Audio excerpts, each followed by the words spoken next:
wabarakatuh. Saya Siti Aisyah.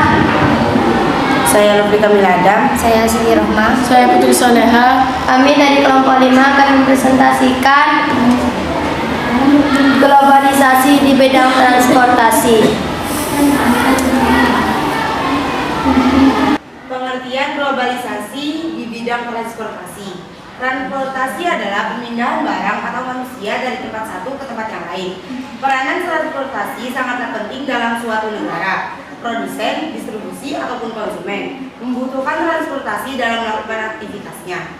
Setelah berlangsungnya industrialisasi, bermunculan berbagai penemuan baru, inovasi, dan pembaruan terhadap berbagai alat transportasi. Batas-batas wilayah dunia semakin tidak terpadu dengan kecanggihan alat transportasi. Mobilitas manusia juga makin banyak karena makin beragamnya alat transportasi yang dapat digunakan. Contoh globalisasi di bidang transportasi. Contoh globalisasi di bidang transportasi adalah munculnya berbagai jenis transportasi, mulai dari darat, laut, dan udara. Dulu, orang harus berjalan kaki untuk menuju desa tetangga. Kini bisa menggunakan motor ataupun mobil. Penjelasan selanjutnya akan dibawakan oleh Sayyidatul Aisyah. Baik, saya akan melanjutkan penjelasan dari Lutfi Kamil Adam.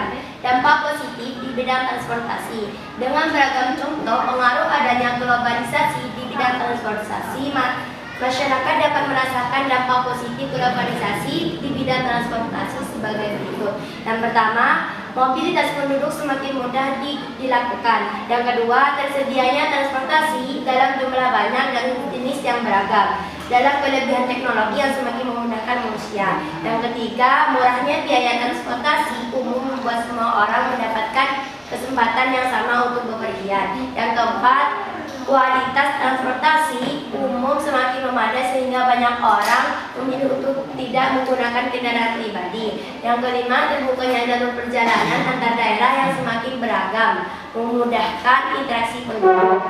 Yang keenam, membuka banyak lapangan pekerja di bidang transportasi umum. Yang ketujuh, mudahnya kerjasama ekspor impor antar negara karena dibantu oleh alat transportasi. Baik, penjelasan selanjutnya akan dibawakan oleh Siti Rohmah. Baik, saya akan melanjutkan penjelasan dari Sayyidatul Aisyah. Dampak negatif di bidang transportasi.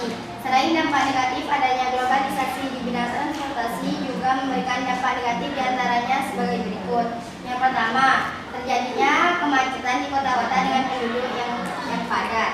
Yang kedua, menimbulkan polusi udara dan polusi suara yang tidak sehat bagi penduduk. Yang ketiga, berkurangnya lahan persawahan atau perhutanan karena diubah menjadi jalur lalu lintas. Yang keempat, mengancam kelestarian lingkungan karena pembangunan lalu lintas tanpa area resapan air yang dapat mencegah banjir. Yang kelima, semakin sempitnya lahan permukiman warga. Yang keenam, meningkatnya kebutuhan akan bahan bakar kendaraan yang berdampak pada peningkatan resiko pemanasan global. Penjelasan selanjutnya yang akan dibawakan oleh Putri Soleha. Baik, saya akan melanjutkan penjelasan dari Siti Rohmah. Memanfaatkan alat transportasi sesuai dengan jarak dan waktunya. Menggunakan alat transportasi tidak berlebihan agar tidak terjadi pencemaran lingkungan. Menjaga keberadaan alat transportasi lokal sebagai salah satu khas budaya. Memilih alat transportasi yang tepat sesuai jarak dan waktu yang dibutuhkan. Mempertahankan alat transportasi lokal. Meningkatkan teknologi transportasi agar tidak mencemari lingkungan. Jangan sombong apabila memiliki alat transportasi banyak, yang terpenting bagaimana cara memanfaatkan alat transportasi itu untuk kepentingan orang banyak. Cukup sekian presentasi dari kelompok kami, kurang lebihnya mohon maaf. Wassalamualaikum warahmatullahi wabarakatuh. Waalaikumsalam warahmatullahi wabarakatuh.